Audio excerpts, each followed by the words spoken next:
महाराजा कृष्णदेव राय एक कीमती रत्न जड़ित अंगूठी पहना करते थे। जब भी वह दरबार में उपस्थित होते तो अक्सर उनकी नज़र अपनी सुंदर अंगूठी पर जाकर टिक जाती थी। राजमहल में आने वाले मेहमानों और मंत्रीगणों से भी वह बार बार अपनी इस अंगूठी का जिक्र किया करते थे।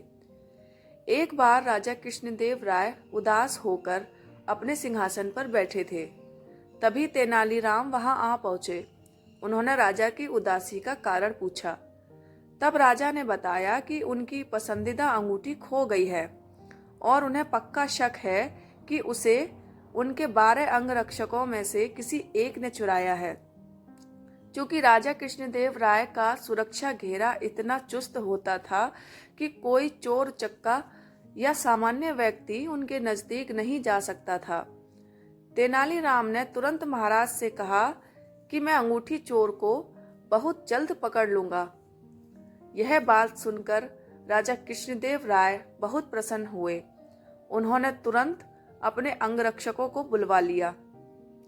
तेनालीराम बोले, राजा की अंगूठी आप 12 अंगरक्षकों में से किसी एक ने ली है, लेकिन मैं इसका पता बड़ी आसानी से लगा लूंगा। जो सच्चा है उसे डरने की कोई जरूरत नहीं, और जो चोर है वह कठोर दंड भोगने के लिए तैयार हो जाए। तेनालीराम ने बोलना जारी रखा, आप सब मेरे साथ आइए, हम सबको काली माँ के मंदिर जाना है।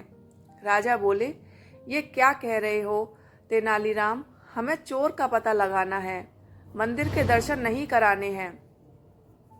महाराज आप धैर्य रखिए, जल्द ही चोर का पता चल जाएगा।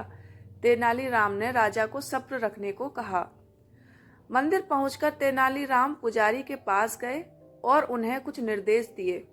इसके बाद उन्होंने अंगरक्षकों से कहा, आप सबको बारी बारी से मंदिर में जाकर माँ काली की मूर्ति के पैर छूने हैं और फौरन बाहर निकल आना है। ऐसा करने से माँ काली आज रात स्वप्न में मुझे उस चोर का नाम बता देगी। अब सारे अंगरक्षक बारी बारी से मंदिर में जाकर माता के पैर छूने लगे।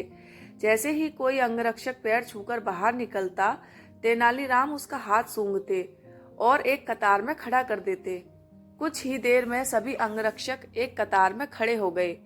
महाराज बोले, चोर का पता तो कल सुबह लगेगा, तब तक इनका क्या किया जाए?